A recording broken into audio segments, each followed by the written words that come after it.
Bueno, yo soy Blanca Requejo, vengo soy de la Casa de la Universidad de Valladolid. Yo realmente me dedico a la fenomenología francesa contemporánea, en particular a la fenomenología de la donación, que básicamente intenta explorar la idea del acontecimiento desde la idea del don. El don es el fenómeno indócil que nos impide relacionarnos de una manera natural, desde una actitud natural, con aquello que ingresa en la fenomenicidad. No voy a hablar por primera vez en mucho tiempo sobre la fenomenología del don, todos tranquilos, he traído algo más light, una chuche filosófica que le llamo yo. Entonces, ¿por qué me interesa traer esta cuestión del arte urbano? Pues porque el arte urbano es precisamente el carácter efímero del arte urbano lo que nos permite pensar que la performatividad y lo efímero son problemas contemporáneos no solamente para los circuitos culturales, sino también para la propia noción de acontecimiento desde la fenomenología. Cuando nosotros nos relacionamos con el acontecimiento, casi siempre lo hacemos de manera metonímica. Si nos vamos de viaje, nos quedamos con alguna cosa de recuerdo, como por ejemplo con el billete de avión, o si nos vamos al cine en una primera cita, nos quedamos con la entrada, ¿no? Nos quedamos con un trocito, con una parte metonímica. Pero algunos artistas piensan que esta especie de cualidad de que el acontecimiento sea efímero y que sea incapturable es un obstáculo. ¿Y por qué es un obstáculo? Porque a la hora de acceder desde el archivo, cada obra es distinta. Yo no suelo relacionarme con las obras de arte desde la filosofía del arte ni desde la estética, pero porque creo que precisamente desde la fenomenología podemos atender mejor al modo de donación que nos pide cada obra distinta. Entonces, ¿qué es lo que yo propongo? Recurrir a dos artistas en los que el soporte de la obra y la obra o bien coinciden o bien se interrumpen el uno al otro, incluso se confunden. A ver si puedo proyectar aquí de modo regular. A ver. Vale. Entonces, hay un problema que es el problema de la conservación del patrimonio en el arte urbano. Vale. Esto nos lleva también al problema del estatuto ontológico de la obra. Cuando hablamos de una performance, como decía hace un momento el compañero, en el que entramos a un museo y hay un artista que está cocinando para nosotros, lo podemos registrar en fotos, en vídeos, pero estamos todos de acuerdo en que, pues, obviamente, esos son huellas, vestigios de algo que ha sucedido, de un acontecimiento, y no pensamos que eso sea la obra. No, simplemente son registros, copias, etcétera, representaciones. Vale. Entonces, el soporte de ese acontecimiento no es algo tangible, no es algo que podamos archivar. Yo que me dedico al teatro, a estudiar el teatro, tenemos el problema de que el teatro grabado es horroroso. Entonces, cuando quieres estudiar una obra, al final tienes que acabar recurriendo al texto, a los diarios de viaje, de bitácora, pero ponerte una representación, y eso que el Centro Dramático Nacional tiene una biblioteca online maravillosa, siempre pierde el problema del soporte y luego los mecanismos de archivo y de conservación, porque claro, pensamos que las obras, en este caso, por ejemplo, pensamos en una intervención de arte urbano como un Banksy, ¿no? Hace poco robaron uno, si no recuerdo mal, en París. Entonces llevaron directamente la puerta o el muro en el que estaba. O sea, la puerta era una puerta de una casa. Claro, hay un deterioro que está ya pensado, ya forma parte de las intervenciones de arte urbano. ¿Qué hacemos con ese deterioro? Si lo detenemos para que la posteridad pueda seguir accediendo a ese Banksy. Pero al mismo tiempo estamos como interviniendo el propio proceso natural que una obra debería seguir, que es el deterioro así desaparecer. Entonces aquí os traigo dos artistas. A ver, Yves Klein es uno de los autores, casi diría yo, de los padres de la performance, entre los años 30 y los años 50, que vivió muy poquito tiempo, murió a los 32 años, si mal no recuerdo, 34, y es muy conocido por el color azul Klein, el que llevo yo en la blusa hoy. En el Thyssen tenéis algunas cositas de Yves Klein, ¿vale? Pocas, pero algunas hay. Vale, yo le he traído por las performances. Él hizo, aparte de muchas esculturas con oro, con fuego, con el famoso azul, hacía intervenciones. Y luego Bernigus, que es un artista español, es mallorquí, pero está afincado en Berlín, y como es de arte urbano y hace, pues, cosas delincuentes, pues nos conocemos, es anónimo, no conocemos su físico, no suele intervenir, ¿vale? Vale, entonces, habíamos dicho, ¿cómo podemos manejar lo que Derrida llama el mal de archivo, esta pulsión que tenemos de que todo quede en la memoria? Dicen que hemos producido ya más archivos y más archivos en este siglo de lo que se ha producido en toda la historia. por generar datos y diferentes dispositivos, ¿no? Entonces, lo asocia Derrida, pensando en la memoria desde Freud, etc. Y fíjate qué curioso que esta pulsión por acumular y por registrar implica también una pulsión de muerte que hace que a veces los propios dispositivos de archivo incluyan también prácticas de destrucción o de agresión a eso mismo que intentan registrar y guardar. Y esto no se va tan lejos de eso que Sara, yo y la compañera que ha estado hablando hace un momento, se habla de los excesos en Bataille, en Derrida, ¿no? De cómo las prácticas rituales que incluyen esta pulsión de muerte siempre llevan algo de conservación a través de la destrucción. Bueno, no es tan sofisticado. Estos artistas nos lo han dejado aquí, nosotros somos los que lo complicamos. Vale, entonces vamos a ver, cuando acabemos de ver un poquito este recorrido, quién está en el Team Vermibus y quién está en el Team Yves Klein. A ver si lo puedo hacer así. Venga, vamos rápido con Vermibus. Vale, Vermibus empezó en el 2013 a hacer intervenciones. Realmente fue un pelín antes, pero yo empiezo ya para aquí. Proyecto Dissolving Europe, básicamente Dissolving Europe y Unveiling Beauty son muy parecidos. Él lo que hizo fue empezar a sabotear los carteles publicitarios que estaban relacionados con anuncios de moda. La crítica básica que él exponía en su página web era: estoy criticando, pues eso, una idea de belleza que está pues, atravesada por todo el marketing, la ideología, que no es una belleza real, toda la industria de la moda, dice, vale. ¿Qué es lo interesante? Por un lado, la intervención en sí. Él se diseñaba incluso los propios chalecos reflectantes, que eran el disfraz por el cual podía acceder a los paneles publicitarios a plena luz del día. Él, a plena luz del día, cogía con un kit, si no recuerdo mal, de 90 llaves que tenía para toda Europa, acceder a los paneles de las paradas de autobús, de donde fuera, y con un chaleco diseñado por él, pasaba totalmente desapercibido y se quitaba los carteles. Se los llevaba a un taller y allí se dio cuenta de que no necesitaba pintura, porque el propio disolvente, un disolvente normal, ya funciona como material de pintura, porque los pósters publicitarios ya están impresos con pintura. De manera que se dedicó a disolver esa pintura para formar esta especie de figuras cadavéricas relacionadas con el mundo del vudú también, ¿no? O sea, son unas figuras muy extrañas. De manera que lo que hizo básicamente fue pintar en el mismo gesto en el que destruye, o sea, construir una nueva imagen utilizando la materia que ya está y a través de ese gesto de destrucción luego lo devuelve al lugar de donde salió. Y todo esto a plena luz del día porque obviamente él es un operario que está cambiando. Entonces, ahí tenemos como esta cosa Bansky y al mismo tiempo este gesto ambiguo de creación y de destrucción con un material que es un disolvente, ¿no? Vale. Entonces, esto es lo que hace en el contenido. ¿Por qué me interesa la forma? Porque Vermibus, aparte de hacer las intervenciones, lo planteó desde el principio como un proceso documental. Y él se grababa a sí mismo haciendo estos actos de sabotaje y de delincuencia, y cuando llegaba ya a su taller se ponía a montar el vídeo. De manera que el producto ya no es solamente el acontecimiento de la intervención, del vandalismo, sino también un vídeo muy cuidado en el que él escoge y obviamente graba las reacciones de las diferentes personas a lo largo de los 5, 6, 10, 12 días que este panel se quedaba allí, hasta que alguien decía: pero si esto no es un anuncio de Kate Moss para Versace. Entonces, hasta que alguien se daba cuenta y lo retiraba, él grababa todo eso y lo publica en su página web. Vale. Con Unveiling Beauty hizo lo mismo, pero ya fue un poco más allá y lo que hizo fue meterse en la semana de la moda de diferentes ciudades, París, Londres, Milán, de manera que actuaba de una manera muy sincronizada para tener un gran impacto mediático y conseguir pues precisamente que su mensaje propagandístico fuese más contundente, ¿no? Y más efectista.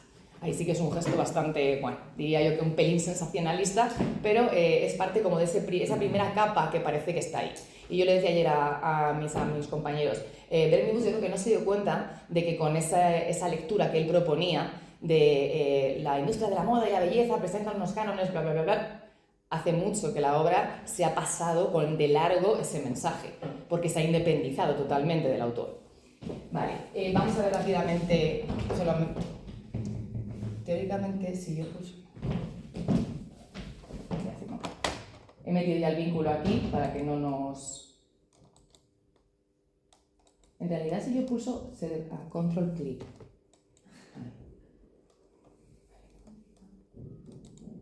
¿Ves? Sabía yo. Porque lo he abierto en otro lado. Un segundo. Copiar. y pegaré. Vale.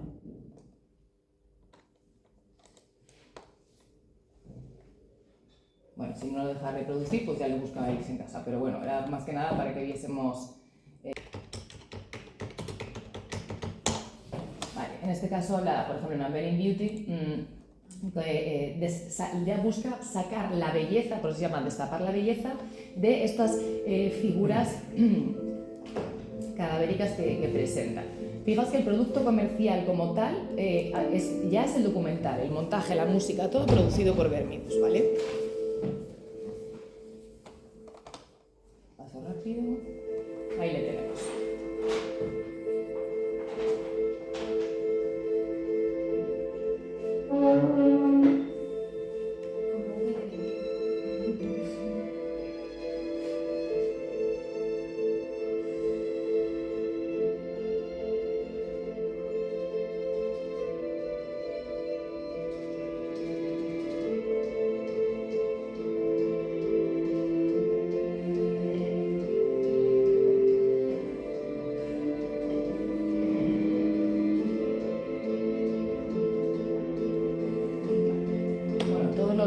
Todos los vídeos documentales de Vermibus son así, tienen una estética cuidadísima, una sutileza, una elegancia, que es lo que nos ya hace como dudar de si la obra es la intervención vandálica en sí o la performance, ¿no? Que tenemos 100.000 ejemplos de performance mucho más famosos que Vermibus. Entonces él ya está desdoblando. Hay un producto digital que él está distribuyendo de manera gratuita y que de por sí forma parte de la obra, o por lo menos de esa órbita, ¿no? Que estaría formando la obra, esa constelación, los paratextos, los materiales paralelos. Entonces, cuando pensamos en el caso de Vermibus, tenemos la distribución está siendo absolutamente guiada por el autor. Él no había estado cobrando absolutamente nada por acceder a los materiales que él subía en la web y demás. Y en cierto momento, vuelvo aquí al PowerPoint, en la pandemia, bueno, In Absentia es otro más, llega Immersion. En la pandemia, el acceso a las salas de arte, de museos y demás se empieza a complicar. Él piensa que el soporte digital que le había servido para generar estos productos, que hasta ahora eran solamente documentales, debería ir un paso más allá. Él quiere tener el control del contexto en el que él hace la obra, porque le parece que es muy relevante para cómo se relacionan los espectadores con ella. Pero claro, ¿podemos controlar el contexto de un acontecimiento? ¿O la experiencia de la obra tiene que ser simple y llanamente el haber sido testigo del acontecimiento? Una vez este desaparece, si yo no he estado en el metro de Berlín mientras estaba esa obra de Vermibus, yo ya no voy a poder tener una experiencia genuina con la obra. Necesito estar allí, o hay alguna manera de reproducirla o generar algún sucedáneo. Los documentales que he estado haciendo, si forman parte de la obra, mi experiencia con los documentales ya debería ser suficientemente genuina, aunque yo no haya sido testigo del acontecimiento. Toda esta confusión es parte de lo que él recoge como una de las justificaciones para entender que el futuro del arte urbano y sobre todo de su archivo sí que está en los NFTs. NFT es la abreviatura de los Non-Fungible Tokens.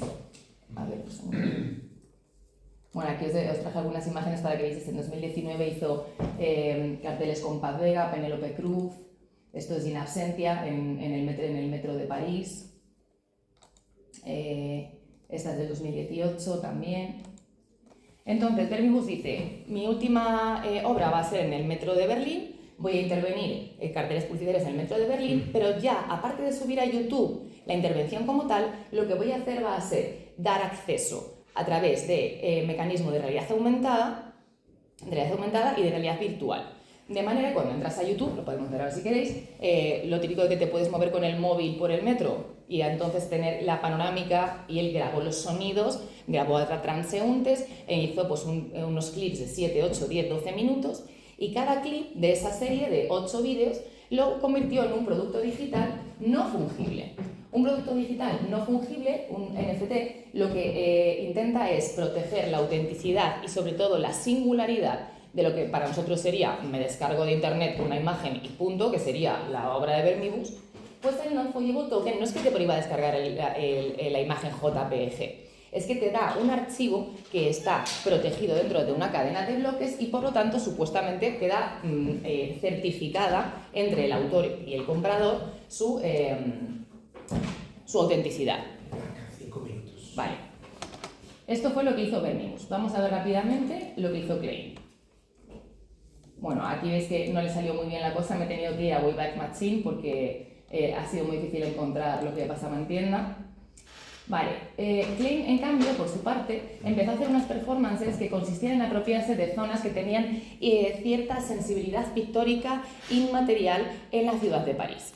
En estas zonas, aquí por ejemplo vemos esta con uno de los marchantes de arte, hay una autora que piensa que es el primer NFT de la historia. ¿Por qué? Porque él incorporó este gesto de destrucción del acontecimiento dentro de este producto de una manera ritualística. ¿Qué fue lo que hizo Klein? Bueno, en este artículo, a mí no me gusta mucho cómo lo desarrolla, para empezar, porque es un pelín confuso. Lo vamos a poner aquí. Vale. Ciertas zonas de París, él las asignó como que tenían un valor inmaterial, zonas de sensibilidad pictórica, artística inmaterial, y contactó con algunos marchantes de arte y le ofreció venderlas. Pero lo inmaterial solo podía comprarse con la condición de que fuese con una barrita de oro, con un lingote de oro. Tenía que ser exactamente de 160 gramos. Algunos de esos marchantes estaban interesados y sobre todo tenían mucha curiosidad, así que adquirieron esas zonas en las que Yves Klein había hecho performances como saltar al vacío. Cuando terminó de vender todas las zonas, las cuales fue numerando, lo que hizo fue pedirle a los marchantes que quisieran que se acercasen a orillas del río Sena junto con el certificado que les había expedido, que es el que os he puesto aquí. Vale. Y en este por ejemplo, es un borrador. A ver, está por aquí el certificado. Este es el certificado. Y cuando se acercaron allí, les dijo, aquí hay un testigo que compró y nos cuenta. Me acerqué, dice, desde ese momento, dice, a ver, espera. Dice, ya que es inmaterial, mantengámoslo de esta manera. Y lo que fue hacer el comprador fue sacar, aparte del recibo, una cerilla. Y entonces Yves Klein le sonrió y él ya tenía un mechero preparado, porque lo que hizo fue quemar el recibo al mismo tiempo que le pidió al comprador que arrojase el oro al Sena. Entonces, el valor de ese acontecimiento que había tenido lugar, que eran las performances en las zonas de sensibilidad artística inmaterial, solamente dependía de la transacción que había arropado a todo el proceso. Si destruimos las pruebas, el archivo de la transacción, ¿qué es lo que nos queda de la obra? ¿Qué es lo que nos queda de ese acontecimiento, de esa intervención? Yves Klein pensaba que lo inmaterial, el hecho de que se redujese a cenizas, no significaba que no hubiera existido, al contrario, significaba que se había consumado. Pero como esto es un circuito de dar y vender, ¿no? De comprar y vender, parte del oro Yves Klein lo guardó y hizo dos cosas con ello. Parte lo llevó a un exvoto a Santa Catarina de Siena, porque él era muy devoto, y parte lo reintegró en sus siguientes obras. Bueno, aquí tenemos Yves Klein, mirad, aquí está, ¿ves? Y parte lo reintegró en sus siguientes obras, de manera que ese margen, ese resto que debería quedar cuando un circuito del intercambio contiene un don y es asimétrico y no queda saldado como dentro de un circuito económico normal, entonces él lo que hizo fue reingresarlo hacia sus próximas obras. Yves Klein lo que hizo fue favorecer la asimetría propia de algo que es un fenómeno de rebasamiento, que es el acontecimiento. Entendió que el carácter simbólico, inmaterial y efímero no tiene por qué ser un obstáculo, sino más bien un problema que nos genera diferentes maneras de relacionarnos con una fenomenalidad que es un reto para nosotros. Entonces, bueno, aquí por ejemplo hizo el salto al vacío y él gestionó el soporte de cómo lo iba a documentar. Claro, se dejó la crisma cuando saltó, pero su mejor amigo no estaba de testigo. Se enfadó muchísimo y tuvo que recrear el salto porque nadie le creía. Y ya cuando lo recreó, ya sí lo tuvieron que hacer como fotomontaje. Él aquí en este caso controló cómo iba a hacer el soporte. Entonces, volvemos simplemente a esta diapositiva y votamos. Klein insiste en el papel del testigo, es esa peculiaridad. Verminous prefiere dar difusión y democratizar el acceso a esa singularidad que tiene a través del token. Quiere estar con los medios de su tiempo, quiere desdibujar los límites de la intervención. Y en cambio, pues Klein sí que juega con la metonimia, no pretende controlar el proceso. Algunos certificados se quedaron con sus dueños, otros fueron quemados y arrojados al Sena. Y por lo tanto está más de la mano de lo inconcluso, lo impredecible y de la venta sin retorno. Así que les pregunto, ¿qué es Klein o Vermibus? Klein. A ver, manos para Klein. 3 Klein. Los demás, bueno, aquí va, muy bien. Veo que la gente está con las nuevas tecnologías y con los nuevos medios y los retos. Pues eso sería todo, muchas gracias. Muy bien.